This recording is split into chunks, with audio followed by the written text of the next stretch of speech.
And what I have learned in my work is that it's really not about physical proximity, it's about emotional proximity. People have to feel trusted, connected, they have to feel like they're a part, there's a sense of belonging.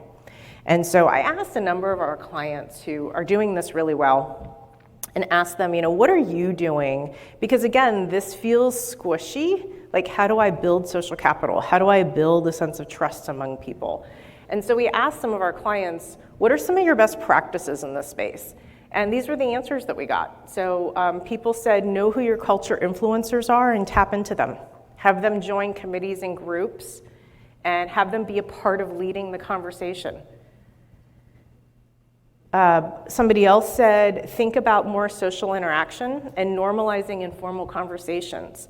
So I know, at least in my world, I am super guilty of back-to-back Zoom meetings.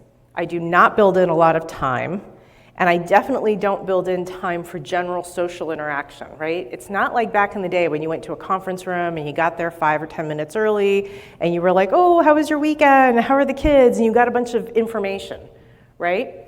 Now you pop into that meeting, Teams or Zoom or whatever platform you're using, and people are like, hey, how are you? Let me jump right into the agenda because I have another meeting coming up in 30 minutes, 45 minutes, whatever it is.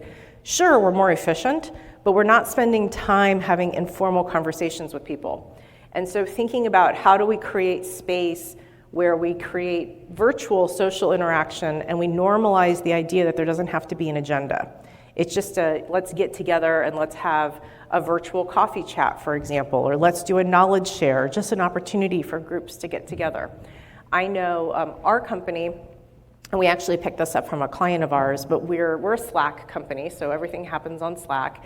And there's this great free app on Slack called Donuts. And anyone can sign up for it, and then it partners to people who have signed up for it. You can set it for monthly or quarterly, and it connects you and puts the time on your calendar. So you've got a 20-30 minute coffee and donuts. Could be with the CEO, could be with the receptionist, it could be with anybody. It just matches people. And when it matches you, it gives you a couple interesting facts about the person. Maybe their favorite food or their favorite movie or whatever they've put into the system. And so it just gives you a way to have that informal 20-30 minute connection without talking about work, and getting to meet other people that maybe you don't interact with on a regular basis, which has been really helpful, I know, for us, because we're entirely hybrid.